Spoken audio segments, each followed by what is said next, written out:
Hello बच्चों, let's see this question. The question says that which of the following is an incorrect match? Options are A. Bacteria, thick-walled resting spores, B. Whale, hibernation, C. Zooplankton, diapause and D. Snail, aestivation. तो यहाँ पे हमसे क्या पूछ रहा है? Incorrect match पूछ रहा है. तो अगर हम बात करें पहले ऑप्शन की कि बैक्टीरिया में क्या होते हैं? स्पोर्स होते हैं. ठीक है.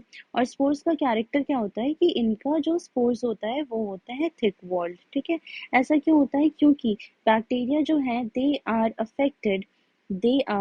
Affected by foreign substances. ठीक है. Foreign substances that can damage them. ठीक है. या फिर इनमें डैमेज क्रिएट कर सकता है. तो जो इनके स्पोर्स होते हैं उनको थिक वॉल्ड होना होता है. ठीक है. And they are in resting state में होते हैं जब तक क्या होता है, जब क्या आती हैं अनफेवरेबल कंडीशंस आते हैं. अनफेवरेबल कंडीशंस में ये क्या हो जाते हैं? थिक वॉल्ड रेस्टिंग स्पोर्स बना लेते हैं. ठीक है. फिर फेवरेबल कंडीशंस में ये रिप्रोड्यूस करके बैक्टीरिया बन जाते हैं. तो ये जो हमारा पहला स्टेटमेंट है ये बिल्कुल सही स्टेटमेंट है. ठीक है. लेकिन इनकरेक्ट मैच नहीं है. अगर हम बात करें वेल की, तो वेल में क्या होता है कि अगर हम बात करें वेल की, तो जैसे कि कोल्ड क्लाइमेट आ गए. ठीक है.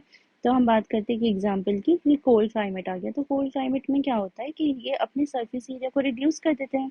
सरफेस एरिया से रिड्यूस करने के लिए क्या हो जाता है कि वॉल्यूम भी कम हो जाता है इनका.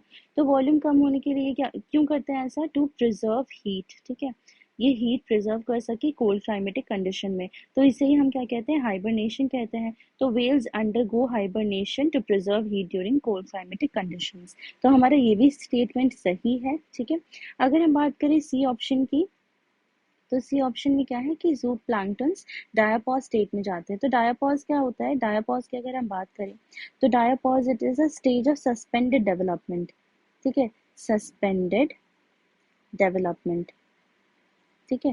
क्या करते हैं? वो थोड़ी देर के लिए सस्पेंड हो जाते हैं ड्यू टू अनफेवरेबल कंडीशंस.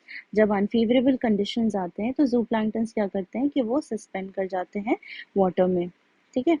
तो ये भी हमारा स्टेटमेंट बिल्कुल सही है. अगर हम बात करें डी ऑप्शन की, दैट इज स्नेल्स. तो स्नेल्स क्या करते हैं कि स्नेल्स भी सेम करते हैं वेव जैसा, ये भी हाइबरनेशन में चले जाते हैं. ठीक है. हाइबरनेशन में चले जाते हैं ड्यूरिंग देयर अनफेवरेबल कंडीशंस. ठीक है. अनफेवरेबल कंडीशंस क्या करते हैं? ये हाइबरनेशन करते हैं, ना कि एस्टिवेशन. तो हमारा जो इनकरेक्ट मैच है वो कौन सा है? डी है.